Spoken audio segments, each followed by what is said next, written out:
Hi everybody, Scott Hards here, back at my hobby bench here after a break of a few months. Sorry about the delay, been working on a lot of really important changes over at HobbyLink Japan, and that's kept me quite busy, but I'm finally back at work. And we've gotten to the point on our Lexus LFA kit here from Tamiya that we need to start working with the Photo-Etch parts.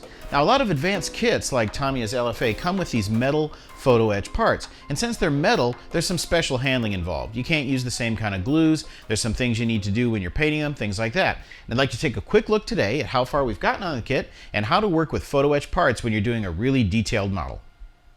The first step is that we need to apply primer to the Photo-Etch parts. If the parts don't require painting in the kit you're building, you can skip this step, but with the LFA, most get painted black. I'm using GSI Krios Mr. Metal Primer, but Tamiya and other companies also offer similar products in brush and spray versions. Using it couldn't be simpler, you just slather it on. Since it dries clear, you don't need to worry about keeping it inside the lines or anything. It's usually a good idea to cover the reverse side of the parts too.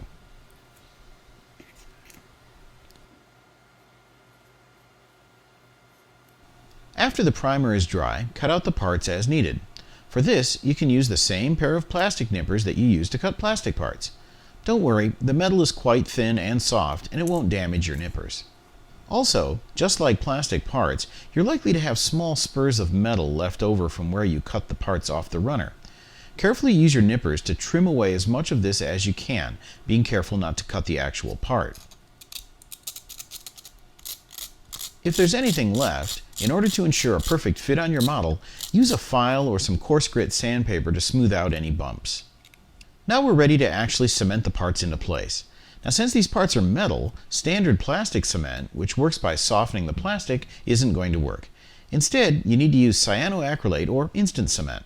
The instructions for the kit clearly mark the parts that you'll be needing to use it on. Also sometimes called CA, superglue, or crazy glue, it's sold in dozens of varieties and packages, but here I'm using a very standard type in a simple tube. Don't ever try to apply the glue directly to the parts from the package. This could cause a catastrophe. Instead, squeeze out some glue onto something else, and then transfer the glue carefully to the part you're using it on with something else, like a toothpick.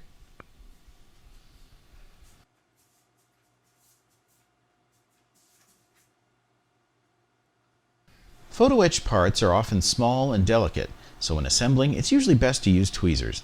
This also keeps your skin away from the CA, which will bond your skin together instantly. Now, if that should happen, don't pull as you could tear your skin. Instead, use some CA remover, which is usually sold in the same place as the glue, or nail polish remover. When you're done using it, if you can, store the glue in the refrigerator. This helps keep it from hardening, and you'll get many more uses out of a tube. Instant cement dries completely in just a few minutes. Once dry, paint the parts whatever color they're supposed to be. And if you're painting a part that has a fine mesh pattern, however, make sure that your paint is thinned enough that it doesn't fill the holes in the part.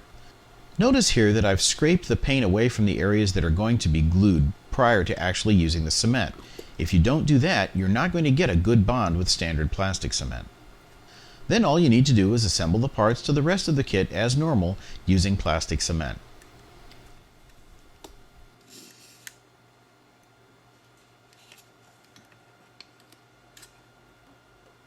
So where does that leave us? Well, as you can see here, we've now finished the complete interior of the car, everything that's hiding under the body shell, that is.